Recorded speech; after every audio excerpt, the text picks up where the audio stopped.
Hello, everyone, and welcome back to Cyrus Webb Presents and Conversations Live. I'm excited to be here in Los Angeles with someone I had a chance to sit down with last year when I was here in Los Angeles. We had such a great conversation about his book that you guys see there, The Gifts of Acceptance. This book really resonated with me on a very personal level. You all know I'm very transparent with you all. And when I find something that I can relate to, something I can learn from, I love to be able to share that with all of you. Thanks to my job, I'm able to also talk to the person who wrote it. So we're excited to welcome Daniel back to our program to talk to us about the book. Daniel, thank you so much for this. Really appreciate it. Well, thank you, Cyrus. It's great to be back. Well, the pleasure is definitely all mine. Again, if you guys have not read The Gifts of Acceptance, again, I want to put it there so you guys who are watching us can be able to see it. The subtitle of the book is Embracing People and Things as They Are. It's a challenge all of us deal with. Daniel, you're very open in the book about your own challenge with it. What has it been like for you to have written this book and to see the response to it? The response is it's been amazing. Acceptance has resonated so broadly and so widely, and the feedback I'm getting from people, I can't tell you how deeply gratifying it is. Because I had so many acceptance issues. I knew it was a problem with me, and part of my writing is trying to explore ways in which I could become more accepting. Yeah. And which was really cool is some of the problems and issues I had, other people also have. So there was a connection there. And it's just been amazingly rewarding. And then I managed to get some book awards, and it's taking on a life of its own, you know. As you mentioned, acceptance is such a big deal, and I want to share a personal experience that I've shared with you, and I shared on the radio as well. I'm a person who, I'm all for people being the best of themselves. Yes. I think, unfortunately, for myself, I sometimes see greatness in people, and I want them to see what I see in them. And that has led me to push them sometimes further than they are ready to go. Right. And then I get frustrated when they don't, just being quite transparent, I get frustrated. You address that in the book. Yes, I do. Talk to us about that. Part of it's under the category I call expectations. You know, we have expectations for others, desires, like you say, to push them. Yeah. And because oftentimes what we think will be best for them, or what we can see in them. And the problem with that is, first of all, it is controlling, right? We're sort of imposing our desires and controls, but it can also be limiting to them. Because, you know, I know when someone starts pushing or expecting things of me, I'll sort of clam up a little bit, right? But if they don't, if they're not so expecting, and they are then accepting, and I like to say when you're expecting, you can't be accepting, you know, you just can't. Right. But when they're more accepting of wherever I may be, my good and bad, ups and downs or whatever, it creates a trust, it creates a connection and a safe harbor for me to sort of be more of who I am. Right.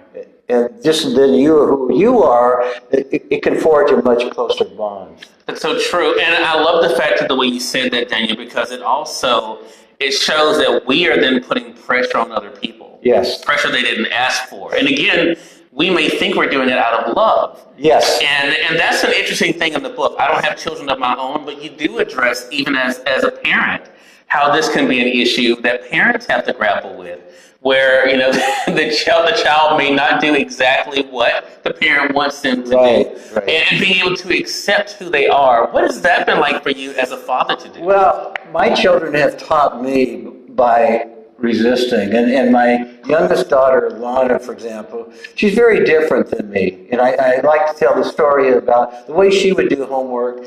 She wouldn't study in advance. She'd lay in bed listening to loud music, and then she'd cram before the finals. That was sort of the opposite of the way I was. And so I would push her, you know, Lana, you know, get up, sit up, straighten up, et cetera, et cetera. And then when she was around 12 years old, one evening she says, "Daddy, I'm different than you, and I process things differently than you." And it's so true. And what I learned later is she had, attention deficit disorder, and she needed a sense of urgency before she could truly focus. And that urgency came in like the night before the test or the final. There was that urgency, and then she could focus. So what I really learned is, like, what's worked well for me doesn't mean it's going to work well for my children. Everybody's different. They are, like Khalil Gibran says, they come through us, but they are not us. And we need, as parents, to recognize that. That's right. And I think there's the other simple truth here as well, Daniel, that we have not lived up to what other people expect of us either.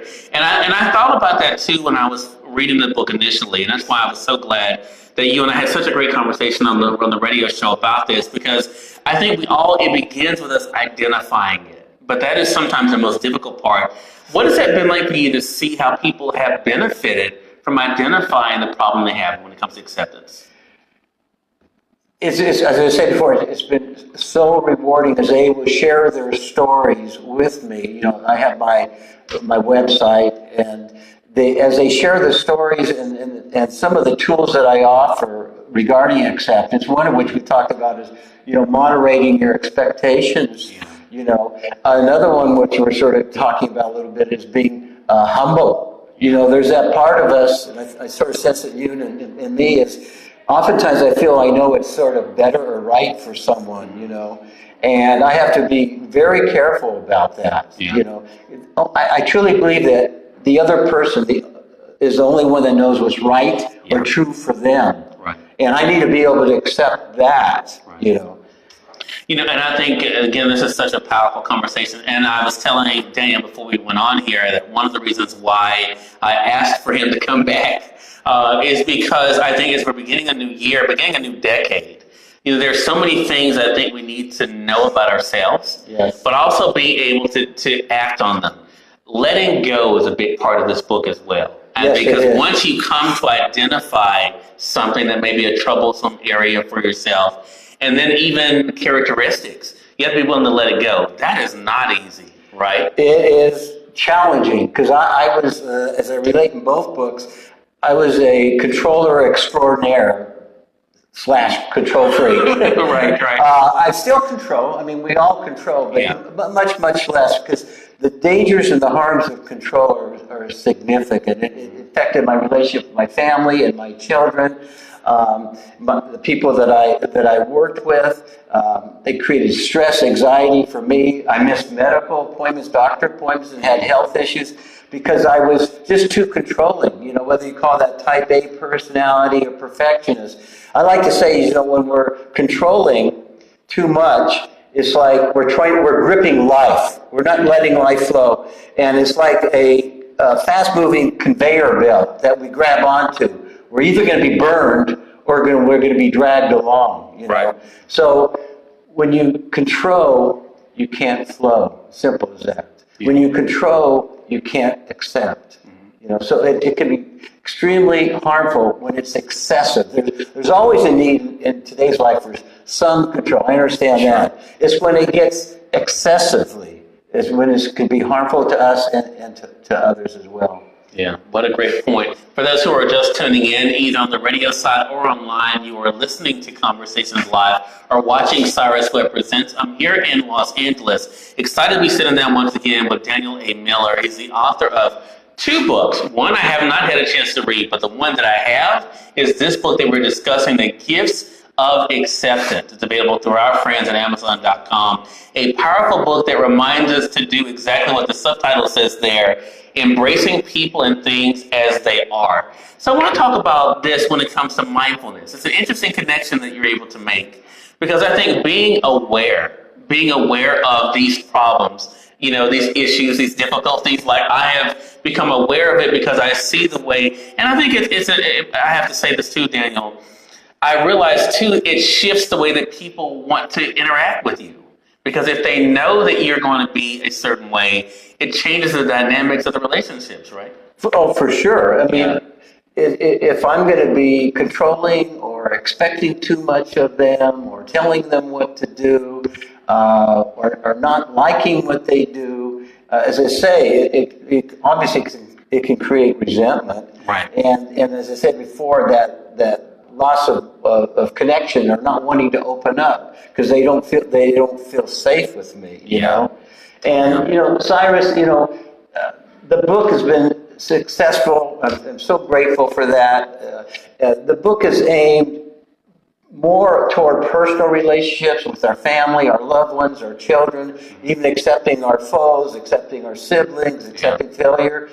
And what I stayed away from really intentionally because I didn't feel qualified, and I still don't feel qualified, is what I'm calling the great social divide that we have today. You know, I'm talking about politically, you know, racially, culturally, socially, and I'm very deeply concerned. And my heartfelt desire, and what I've been giving really serious thought to more lately, is what can we do to try to start to close that divide, you know?